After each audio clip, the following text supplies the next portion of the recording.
Okay, let's see if this worked.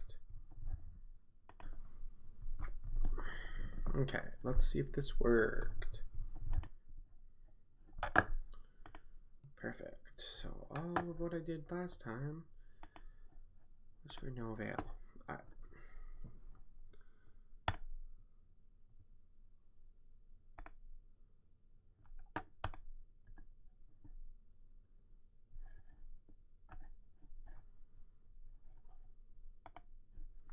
Perfect. Here we go. Perfect. Alright. So I'm back. If I have not deleted the other live stream, it's because I forgot. But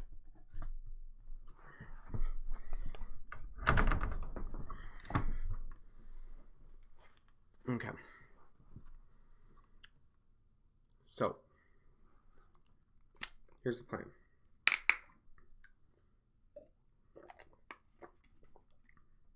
We're going to try to get through all of season 2.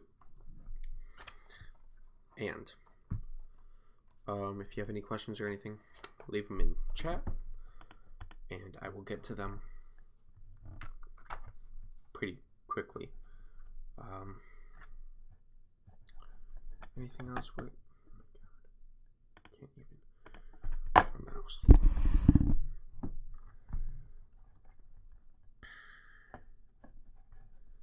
Okay, it says hi on the screen, and it says hi on the screen now too. So, hi. Anyways, we're going to try to get through season 2. If you have any questions or anything that you want me to go over, leave them in the chat.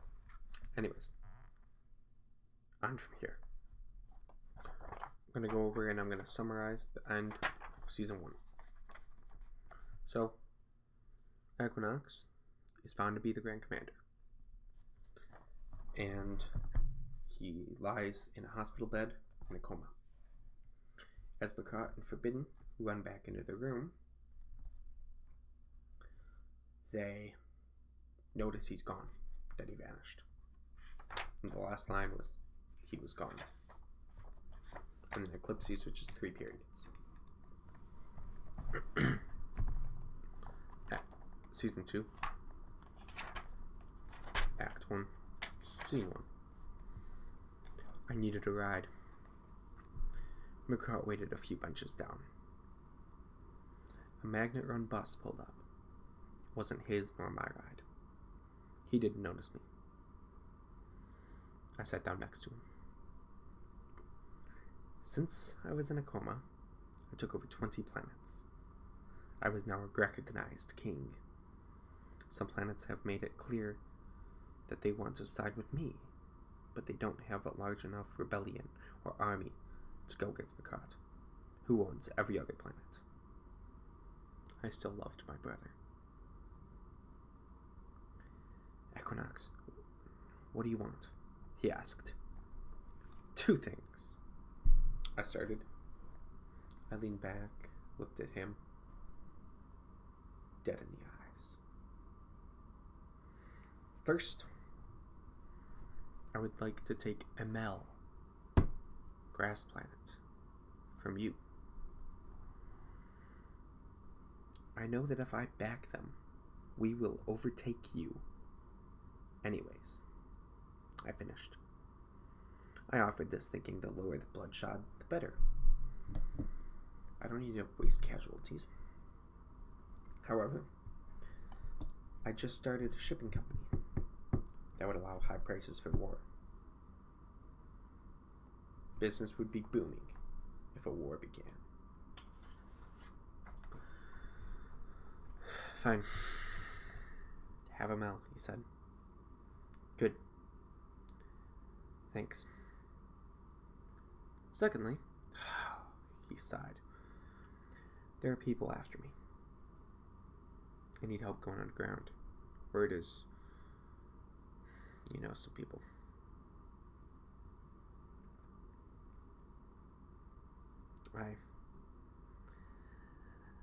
I still love you, brother. I finished completely. I'm sorry. I can't help you, he said. I got up, looked at him, and said, Goodbye, brother, before throwing myself at a bus. evaporating into thin air. Scene 2. More and more planets fall into Equinox's rule. We will have a list for you in a few, a news anchor said. She looked at me. Equinox, what do you want me to do? She asked. Bring awareness to my cause, I told her. She seemed to understand. I guess. All right, we're back. I'm here with Equinox today. Welcome, she said. Thank you. Now onto that list, please, I said jokingly. Okay, without further ado, as she winced in pain, almost. But not really. It was strange. She said, Invelo, Osgen, Dabnel, which is dark, Vabolagon, Death, Lortenge, Kovo, Capri, Ugmaz, Offi, Quintalia Brangi, Ita Voga, Eos, Lace, Matovian, Vogue, Drago, Bielch, Handos, Tronet, Octnai, Danto, Pove, Veldigjian, Undrick, Avelt, Nendrab System, Ebride, Ilglar System, Hormonian, Phobad, and Gotcha. That's all of them. Wow. Your army must be huge, she said. It was big. It was big before this. I'm coming for you, Mikot, I said, as I stared into the camera without fear in my eyes. We ended transmission, and I went home to my loving wife. Scene 3. Forgot the number. So, actually, we'll go back and look over this. So, Equinox hears that he's got threats out for him, and there's actually a bounty on his head now for 3.8 trillion credits, which is huge. It'd be Mulea in his systems. Also,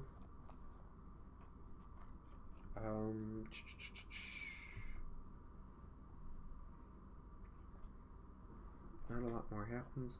You find all the new planets that he acquires, which there's tons of, literally. And yeah, that's about all that happens in that scene. Cool. Scene 3. When I arrived home, 2,000 2,000 eggs laid there.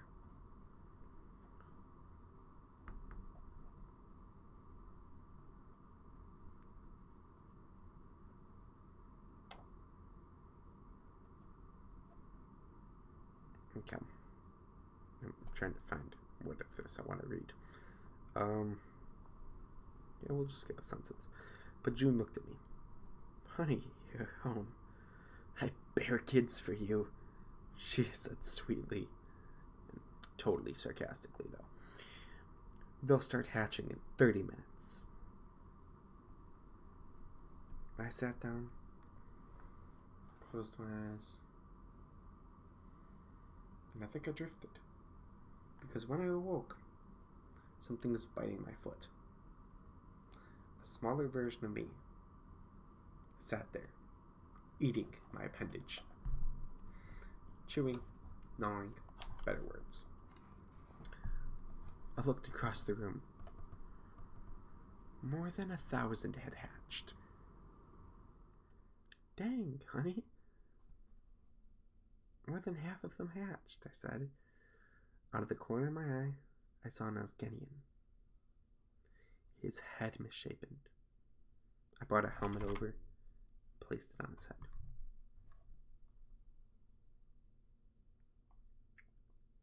A few days passed. We decided we didn't need all of them.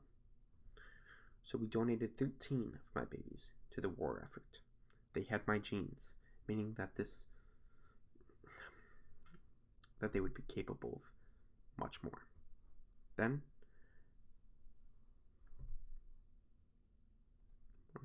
I guess it was only 2 days by then. By the third day, 700 died. The Asganian boy lived. I could sense that he was powerful.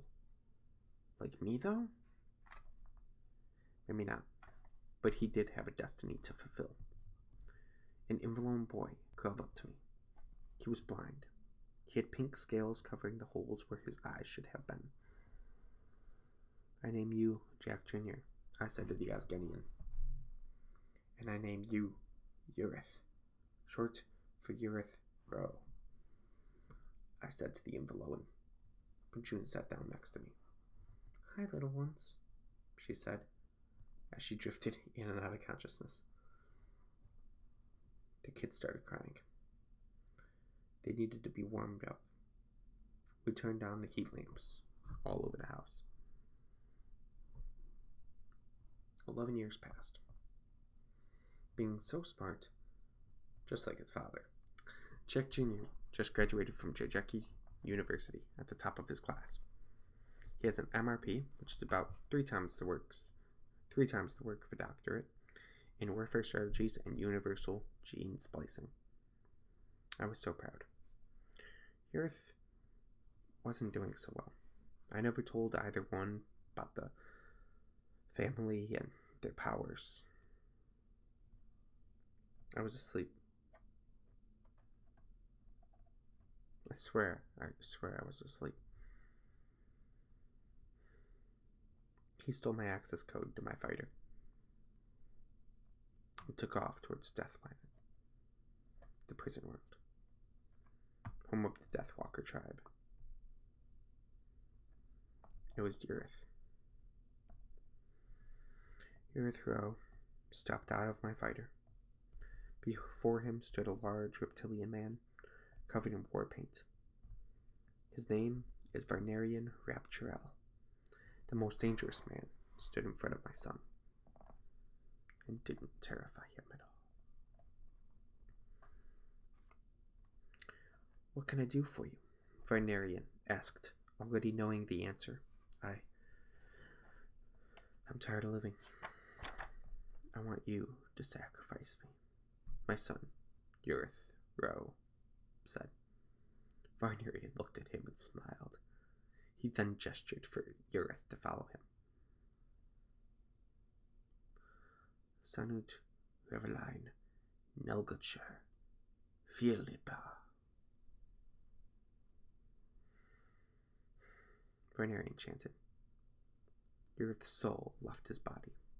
Then, a voice spoke to Varnarian, like none other he's ever heard before. A god is a god. This one is deemed worthy. Where weakness, he will now have strength. Where blind, he will now see. Until the end of time, we will worship him. The voice said. Urith's soul returned to his body. Urith woke up, felt his eyes, and realized he was still blind. He left and went home. So, in that scene, we met Varnarian Rapturel, which who kills people because he's part of a clan called the Deathwalkers, which literally kill people for sacrifice. There's a lot of different sacrifices you can do with death and souls of other people, but only through Varnarian Rapturel, the Deathwalkers, can you use those special circumstances, basically. And then there's an Umbrican tribe too, but I never talk about them in the book. Funny enough, the Umbrican tribe actually lives on Earth in the books, so they're almost never in it because Earth is hardly ever talked about. Season 2 is the only time we ever really see Earth, except later on. Scene 4. I didn't really die. I didn't. Adge, the king of Ickley, hired a hitman to kill me. Everyone thought I died. I didn't, though. I didn't. I'm still here. Even if I did, death is my ally. So, I'm all set. I sent a piece of me with a human.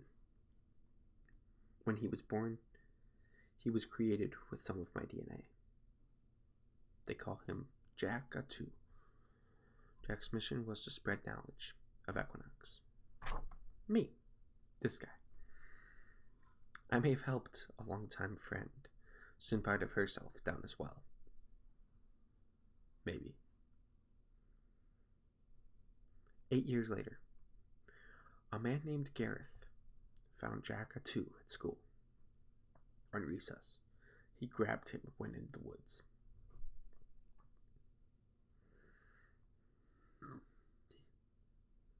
I was scared.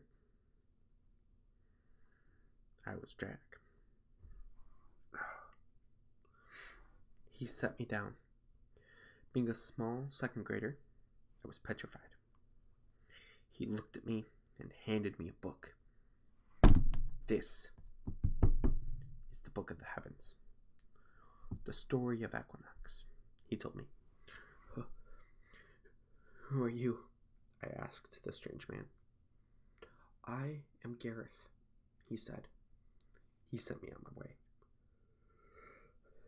I read about these characters. Then I saw something. I was near middle school, by my house, when a spaceship landed. I got down, of course. And then I stood back up. 3 humans fled the ship in the woods. Several reptilian men with guns stood. The humans, running for their life, fled and hid. I stayed put. I wasn't afraid. The 3 humans were killed on sight. I stood there. I didn't move. The aliens got back on the ship and took off.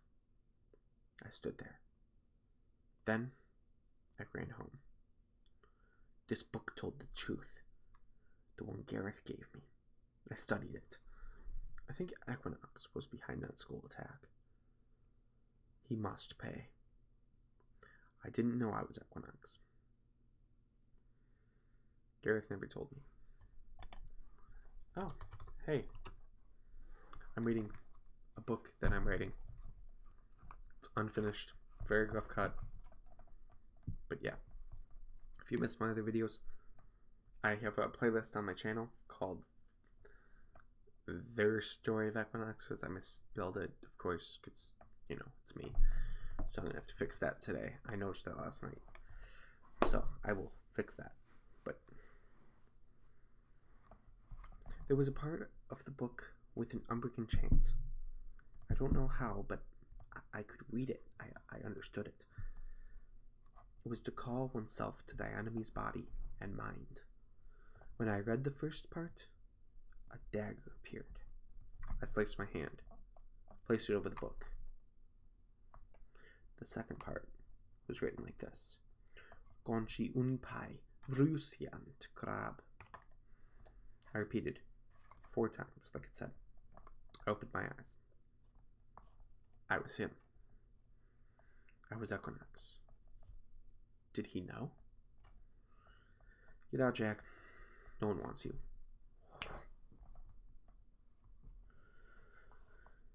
He said, as he cut the telepathic connection.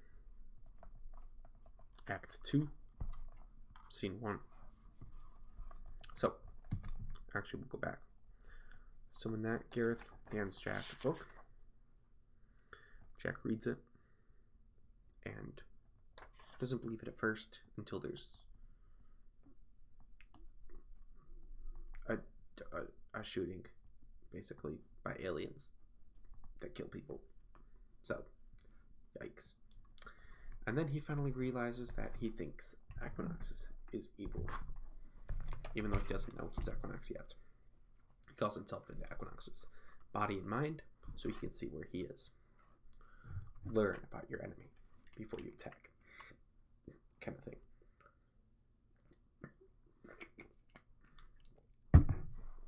Alright. Act 2.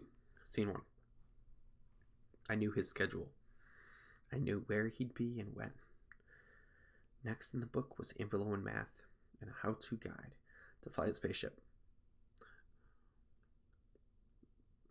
This book's just kind of like helping me fill plot holes, basically. You know, because those would be things people would be like, how do you learn how to do this stuff? Well, he read the book. It shows him how to. Anyways. I studied this book for hours. Then weeks. Then months. The math was difficult. 6 years later. The book talked about Lativ, a corporation that helped support rebels against Equinox. I was walking to school. Gareth yanked my arm, pulling me into the dense woods. He pointed. That way to a spaceship.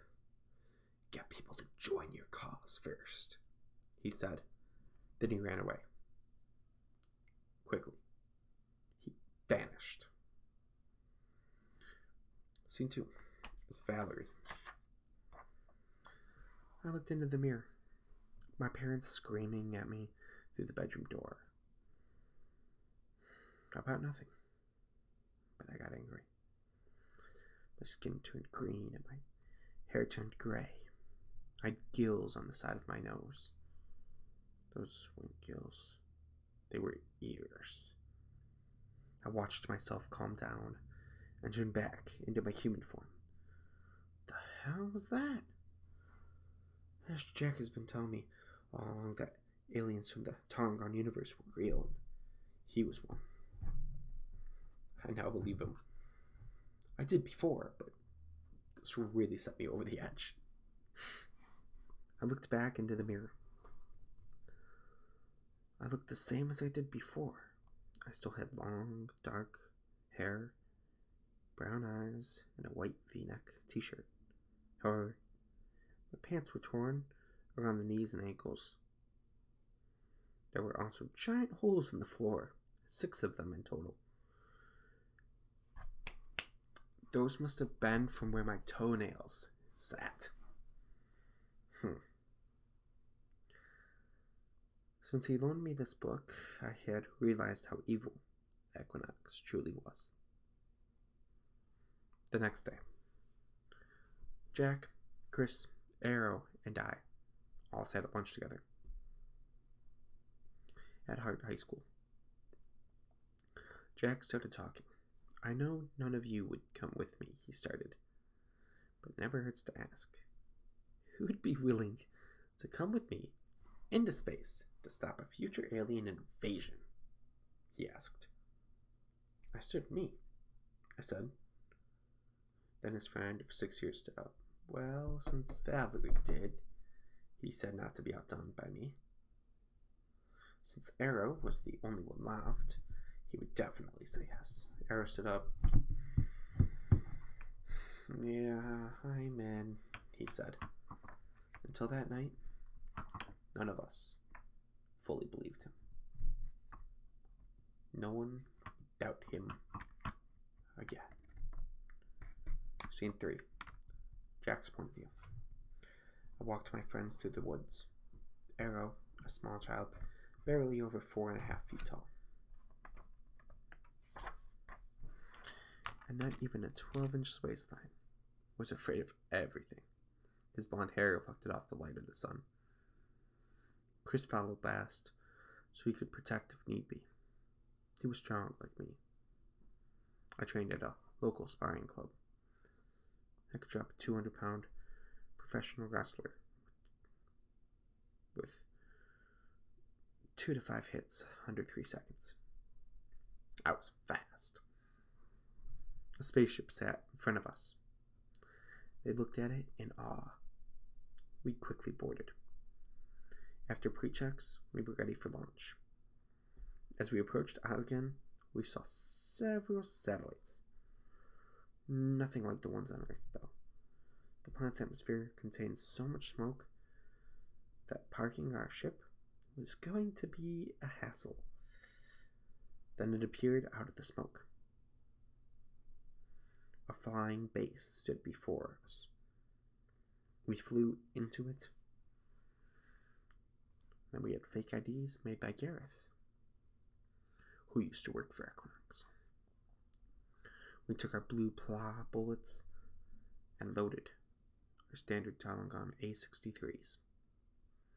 We got to the bridge, the command center. The door opened for us. Was it automatic? Good evening, children. Not automatic, not automatic. Commander Equinox was there. I shot first.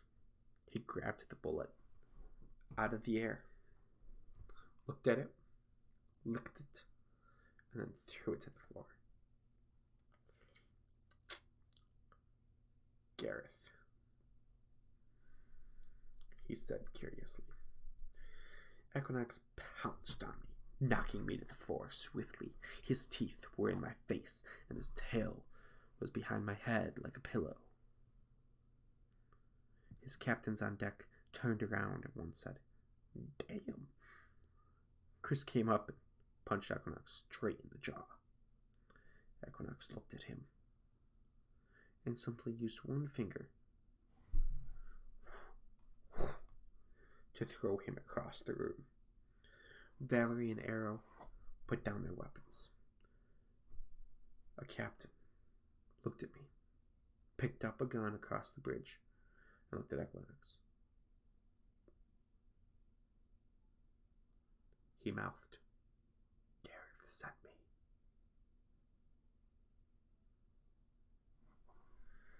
Why is my camera so blurry? Looks fine on there. Hold on, let's...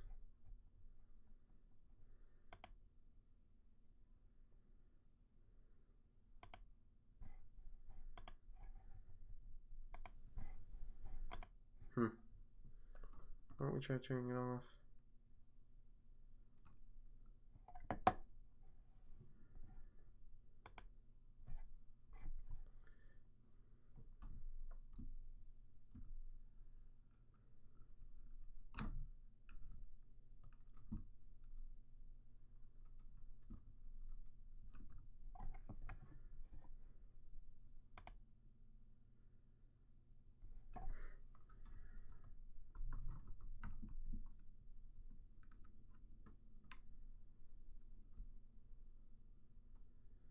That's interesting. It's really blurry.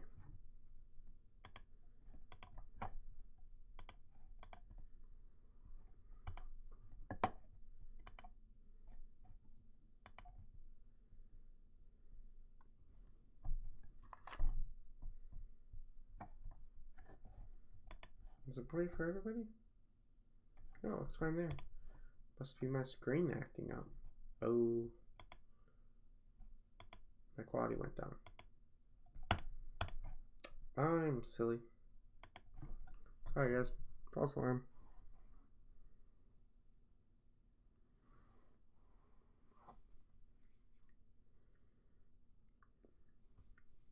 Okay.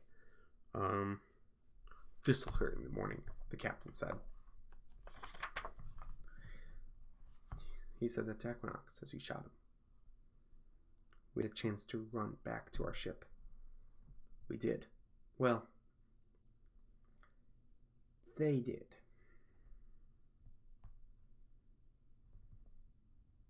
I stayed. Equinox looked at me in anger.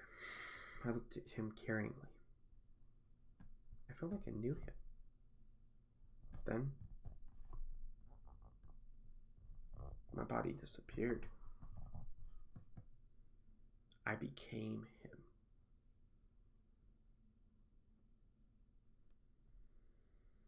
Scene 4.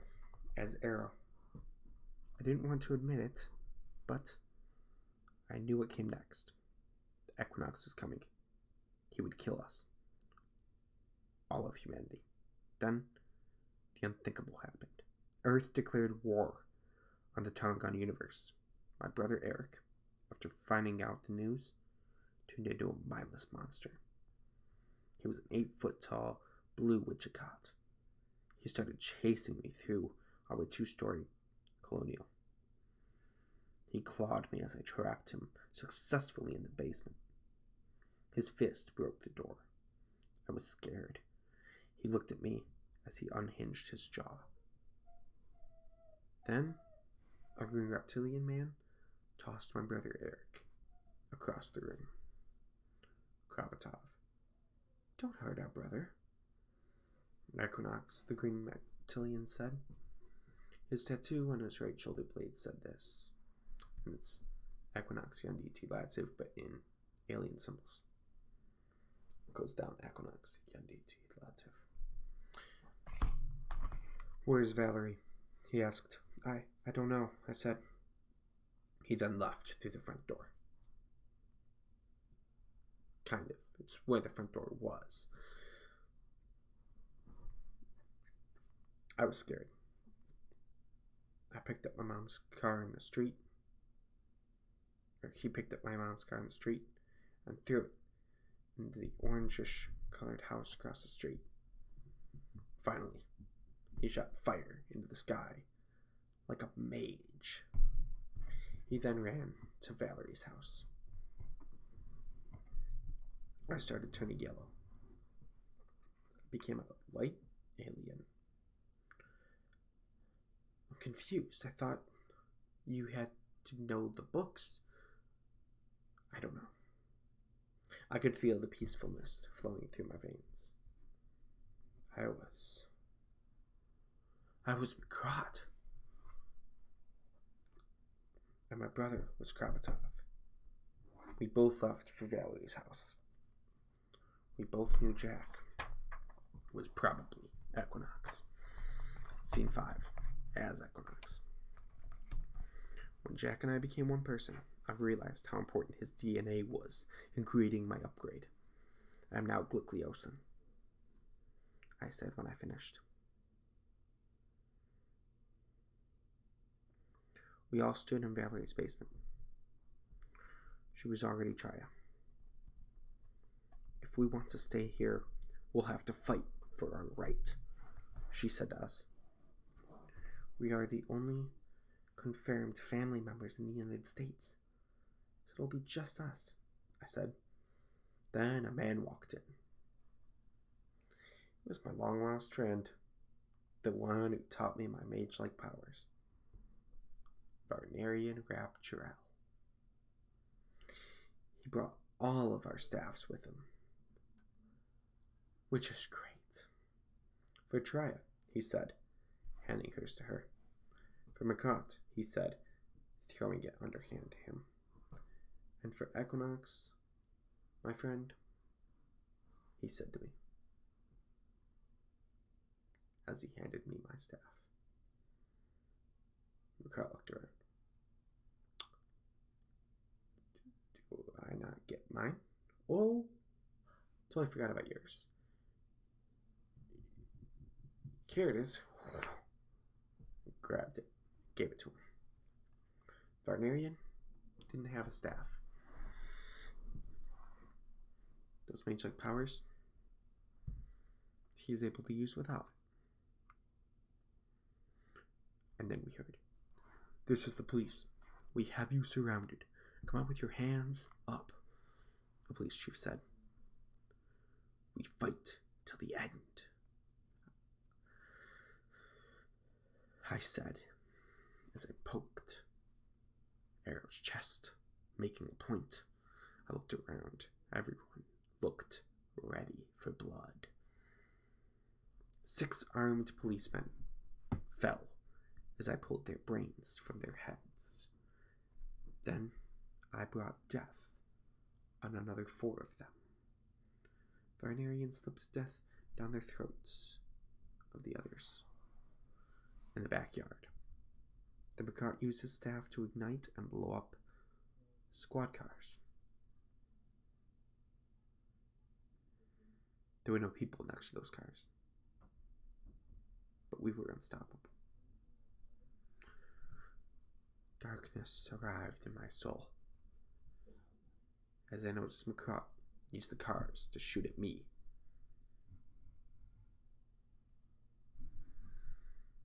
Try did the same. I dodged before catching one of them and sliding it through the wall dimensions into Bacart, throwing him back. Varnarian and I vanished through the wall of dimensions. They were on the human side. Of course. I never saw that coming. Scene 6. As Equinox. Somewhere in Michigan. Varnarian. We must destroy all of those humans before they kill us, I said to my ally. Then, 3 Gobanj freighters came down and landed next to us. We escaped again using wall dimensions. We reappeared on Death Planet, the portal closing behind us. Fortin Locke, the leader of the BAO, Black Activity Organization, had powers like mine. He was able to configure personal walls of dimensions. This organization tracks all movements through dimensions and regulates the entire system. I had broken the law. Good thing on Death Planet, I was the architect of the prisons. The very ones I would be put in soon enough. As he was walking through the halls of the prison, I noticed something. The prisoners were being used as labor. They were to build a round device for me to use in battle. I then escaped through a hole in the floor in room 4722. My room. My prison number. The prophecy states that not all brothers will coexist. 2 will form an alliance, while the other 2 do as well. The 5th will be the peacekeeper. On the Tarlangon side, I had my father Pippin and my uncle Jarjeki. They would guide me in business, and I would leave them in battle. On the Urchain side, Bacart had Rajado and Uraj. They would lead him in battle. We are a powerful family, and no one will stand in our way. That's season 2. Any last minute questions before I end stream? Give it 30 seconds. Gotta take out my blue sticky note. Change pages.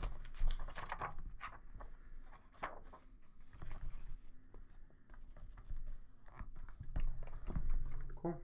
Doesn't look like there's any questions, so I'm going to go ahead and end stream. Hope you guys enjoyed, and see you guys next time. Bye.